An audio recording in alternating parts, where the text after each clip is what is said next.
Baja California is an 800-mile-long peninsula extending along the southwest corner of the North American continent. It is part of the country of Mexico, separated from the mainland by a branch of the Pacific Ocean known both as the Sea of Cortez and the Gulf of California. The usual starting point for trips to the Baja Peninsula is the California city of San Diego, located on the Pacific Ocean at the southern end of the state, just north of the Mexican border.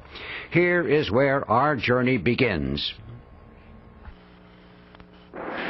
This is Robbins Barstow of Wethersfield, Connecticut, USA, inviting you to share with me a 2-week cruise to one of the most fabulous land and water wildlife areas in the whole world, the Baja Peninsula and the Sea of Cortez. The western borderline between Mexico and the United States is at the top of the Baja Peninsula, where the head of the Gulf is less than 100 miles from California and Arizona. The peninsula's irregular coastline embraces large bays and lagoons and many islands, large and small. Our starting point is San Diego, California, USA, where on Friday, January 10th, 1986, some 60 travel adventurers from all over the United States are boarding the 143-foot cruise ship Pacific Northwest Explorer. This boat is going to be our home for the next 14 days. The captain of our vessel is Kevin Hill, an experienced and skillful navigator whose challenge will be to bring the ship as close as possible to the marine mammals we see without disturbing or harassing them. The expedition leader is a young man named Peter Butz, who has been taking voyages out among the great whales around Baja California for 6 years under the auspices of Sven Olaf Lindblad's Special Expeditions Global Travel Agency. Day 1 is sunny and cool, and the blue water in the bay seems to invite us to depart without delay.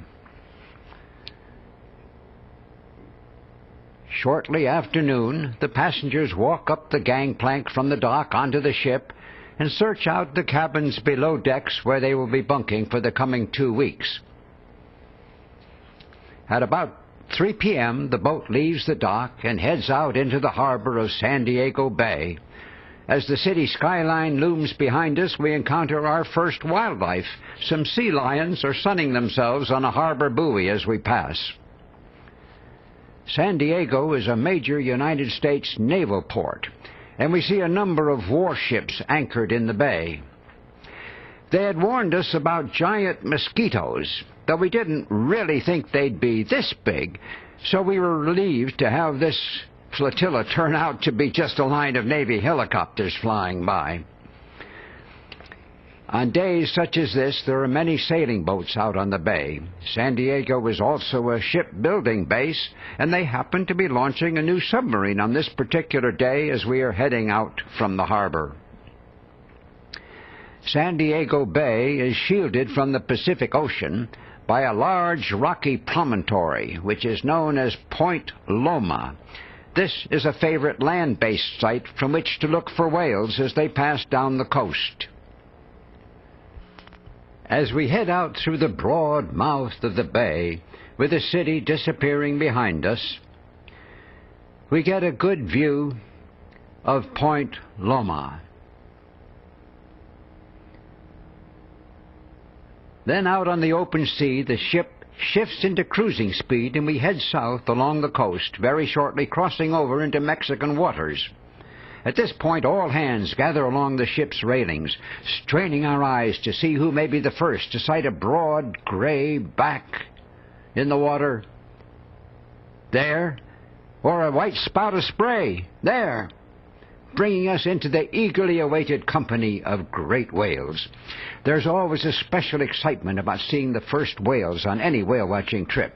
And here we are on our very first afternoon, enjoying the thrill of seeing at first just the backs and the spouts, and then the beautiful arc of a triangular tail rising up out of the ocean, pointing to the sky and then disappearing into the sea as the whale dives. With this foretaste of what lies ahead, we are both excited and content as we view our first striking sunset over the ocean.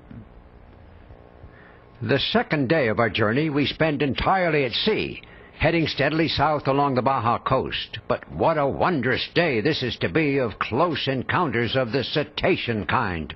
We find ourselves right in the midst of migrating gray whales, all heading in the same direction that we are, aiming for the warm and shallow lagoons on the peninsula's west side. As we watch the whales surface, usually in small groups, we hear the explosive whoosh of their spouting as they expel the stale, warm air from their huge lungs and then inhale fresh air to sustain them while they continue their journey underwater.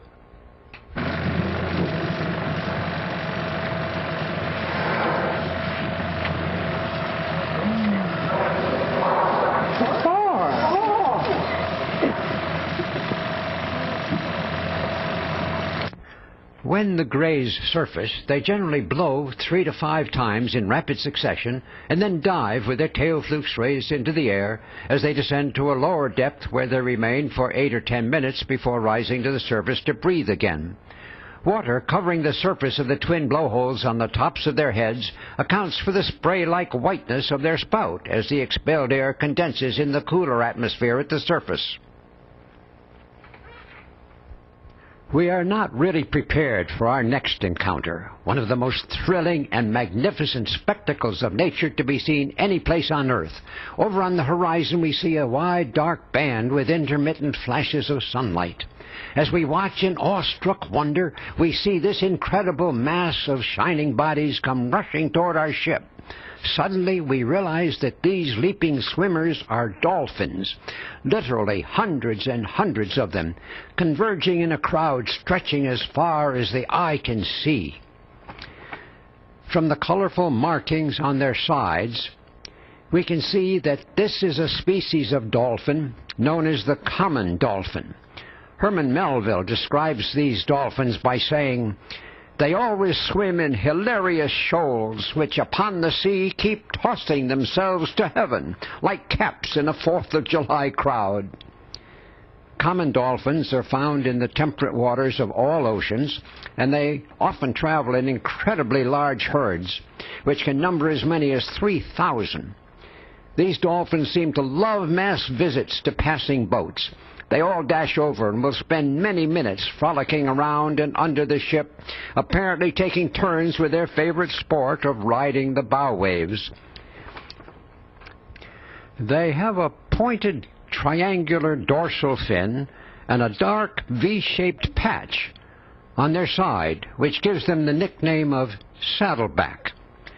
We are absolutely enthralled by this fantastic sight.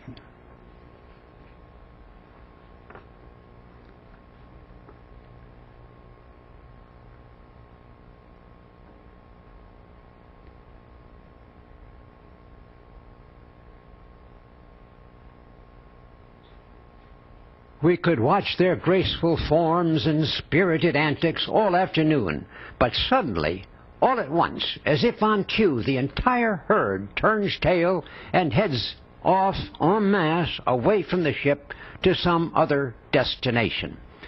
But what a peak of joy they have given us, at the same time that they clearly seem to be enjoying themselves in our company. This truly is what we mean when we speak of the relationship between humans and cetaceans as being one of mutual enrichment.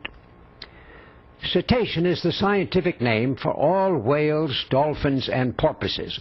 There are some 80 different species of cetaceans in the world, 10 of which are considered to be great whales, like these California gray whales which we are again following here. The remaining species of cetaceans are smaller whales, dolphins, and porpoises. Our fantastically dramatic afternoon continues now with a remarkable sighting of a closely bunched group of 7 large gray whales, all surfacing together off our bow, and then in succession raising their tails and diving. We have to call this group the Magnificent Seven, and we marvel at this superb view of their massive 45-foot bodies as they pursue their common course.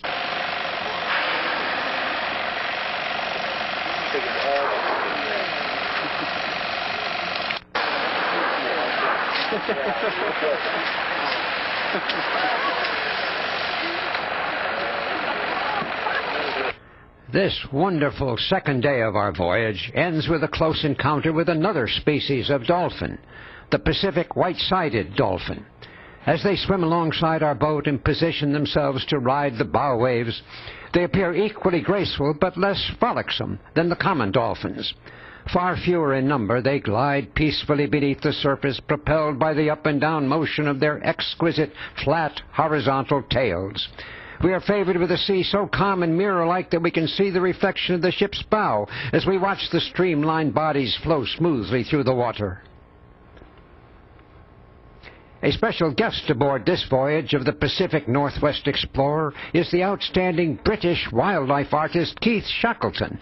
Before going inside for supper, he and I reviewed the day's highlights. Well, Keith, I think we've had a fantastic day today. Unbelievably good, wasn't it? The dolphins? Oh, all of those dolphins coming so close and coming over to see us. Never seen it as well as that. And then those magnificent 7 grays coming up all at the same time. So close. All the flukes. Yeah. Great. Okay, thank you. And so ends day 2. By this time, we have traveled nearly halfway down the west coast of the Baja Peninsula. But before continuing around the Elbow Point, we are going to make a side excursion to the largest of a group of offshore islands known as the San Benito Islands. A glorious sunrise greets us on the morning of our 3rd day, and as we watch a seabird herald the dawn, we find our ship anchored in the middle of 3 low-lying barren islands, the San Benitos. As the early morning darkness begins to lighten after breakfast inside the cabin, we feel a sense of heightened excitement. Scanning the horizon, we see that at the end of a small inlet on the largest of these islands, there appears to be some kind of small human settlement. Today is the first time that we will use the Humbers, small inflatable rubber boats like Zodiacs with outboard motors.